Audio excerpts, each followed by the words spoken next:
Yo, what's going on everyone? It's Logan from Calling Our Shot, back with some more college football picks. This video covers the Week 7 slate, and boy, do we have a great slate in store this Saturday. So just sit back, relax, and hopefully win some money on the picks on this channel. I'm back doing the weekly picks for college football every single week, as well as playoff baseball. So definitely stay tuned for those videos. Austin's got you covered on Sunday for the NFL picks. This channel is exploding with all the support. We are on the precipice. At the time I'm recording this video, we haven't yet hit 10,000 subs, but I remind you to mash that subscribe button every single video. It helps us grow this channel tremendously. All of you people who've been with us, who've been longtime subscribers, we appreciate you. Drop a like on this video. Hopefully help more people see it as well. We really can't do it without you guys. And we also can't do it without our COS All-Stars. All these people on our scrolling list are current COS All-Stars. You guys are the absolute best. You guys are the reason Austin and I can do this, and we can't thank you guys enough. So if you're interested in joining this really cool, ever-expanding list, either click the join button next to our channel name or first link in the description.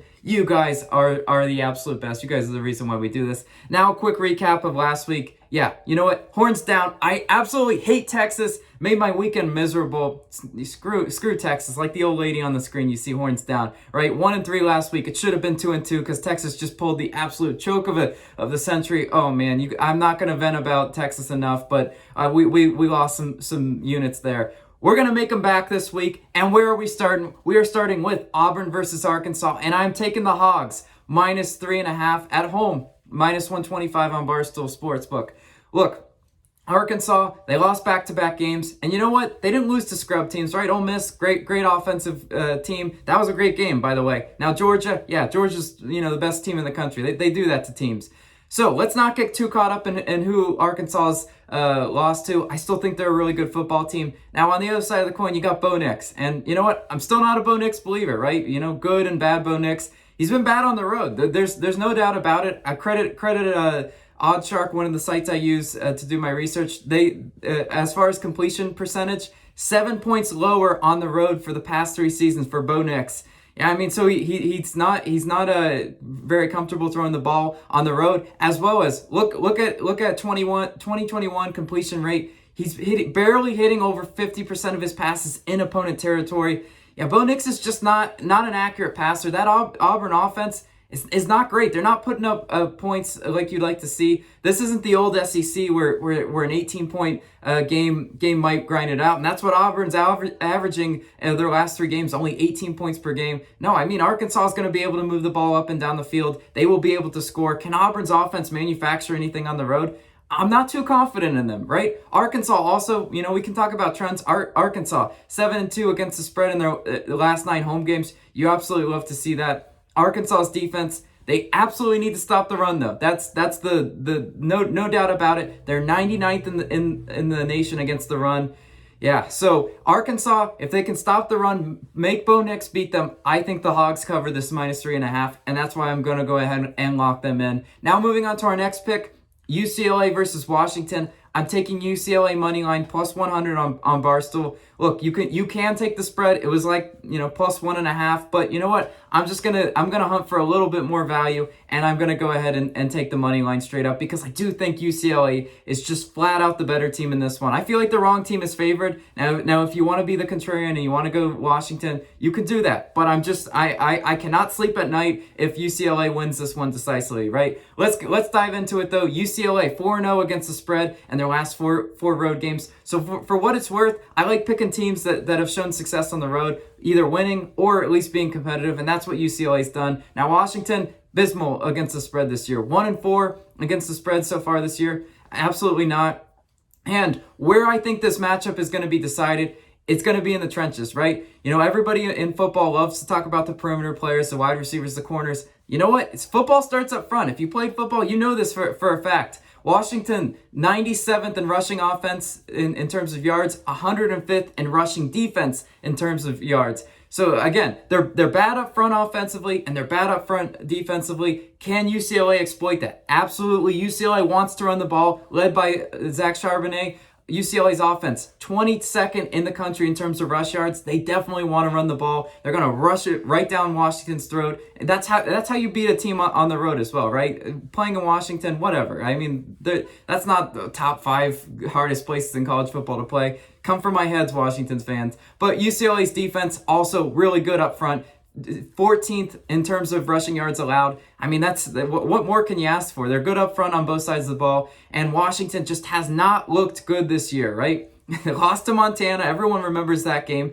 Give Montana a helmet sticker, and then they got blown out by Michigan. Yeah, this isn't a Washington team I want to instill any confidence in, and they definitely don't deserve any of my money. But UCLA has shown some pretty good results this year, so I will go ahead and take the Bruins money line in this one. Now moving on to our next pick. Alabama versus Mississippi State, and I'm taking Alabama spread in the first half, so minus 9.5 points, minus 120 odds on FanDuel. Look, Alabama coming off a shocking loss versus Texas A&M. Every college football fan was pretty much shocked. You don't see Alabama lose that often, and when it is, it's an event. But this is a bounce back spot for Alabama, right? They're still 6th in scoring offense, 17th in the country in terms of passing yards, and also Alabama's offense. They're a big play scoring offense, right? 23rd in terms of yards per play. They're definitely, I don't think Mississippi State's equipped to get an angry Alabama team, a team that's coming off a loss like Alabama is. I think Mississippi State's defense is definitely going to struggle. Their defense, 70th in the country in terms of scoring, and then also their defense, 70th in passing yards. So I definitely think Alabama, led by Bryce Young, and Bryce, I trust. I think Alabama's going to have a good bounce back spot in the first half. Alabama first half spread is one of those bets that cash a lot. You know, it's kind of like the secret bet that's not so secret anymore. Everybody knows that Alabama likes to start out hot. Mississippi State's offense, I don't think it will be able to keep up offensively. 77th in scoring offense, 5th in passing yards, so they really like to air it out. Can Alabama stop that? Sure, of course. They got star DBs all over the field. And look how one-dimensional Mississippi State is. 130th in the country in terms of rushing yards.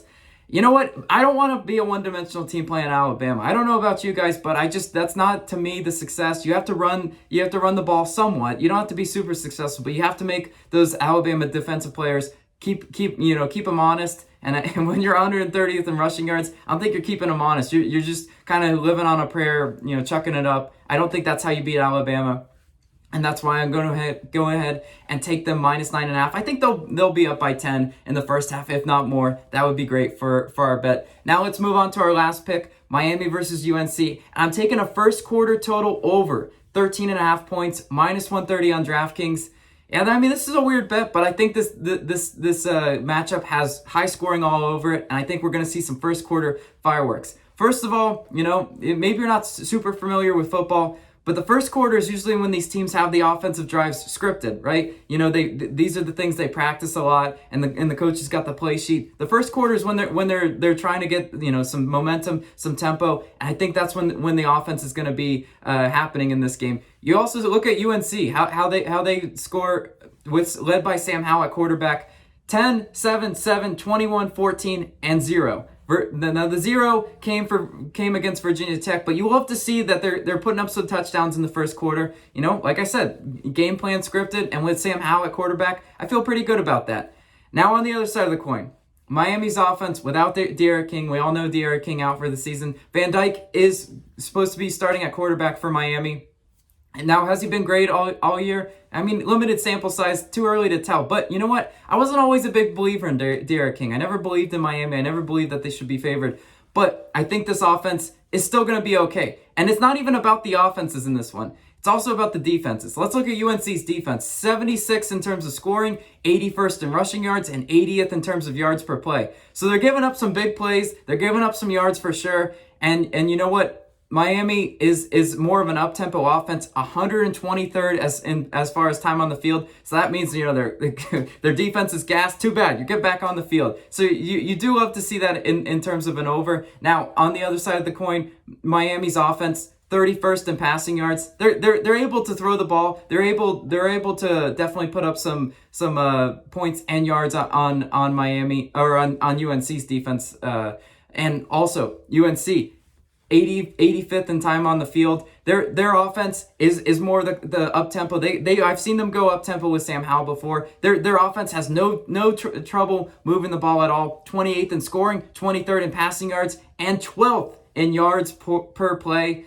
I love explosive offenses. If we're gonna cash the first quarter over like we need, we're gonna need those explosive plays, and being pretty much top 15 in yards per play for the UNC offense. That's what we like to see. Miami's defense, I don't think they're equipped to stop Sam Howell. 94th against the passing yards and 77th in terms of scoring defense. That's definitely back of the pack. You get two back of the pack defenses, and you get two offenses that like to go up tempo and like to score a lot. That's why this game's got the higher over-under. But I'm not picking full game over-under because I don't know that Miami, when the first quarter isn't scripted, I don't know that they can keep up the pace needed to hit that over. So that's why I'm going to go ahead and lock in the first quarter. Let's see how it treats us. We are 1 for 1 in terms of first quarter over-unders. So let's make it 2 for 2. I would absolutely love that. That will do it for our picks in this video. As always, let me know your favorite plays of the day down below. I love to hear what you guys are playing. Also, go check out our other videos in preparation for your Sunday videos. This has been Logan. I'll catch you guys in the next one. See ya.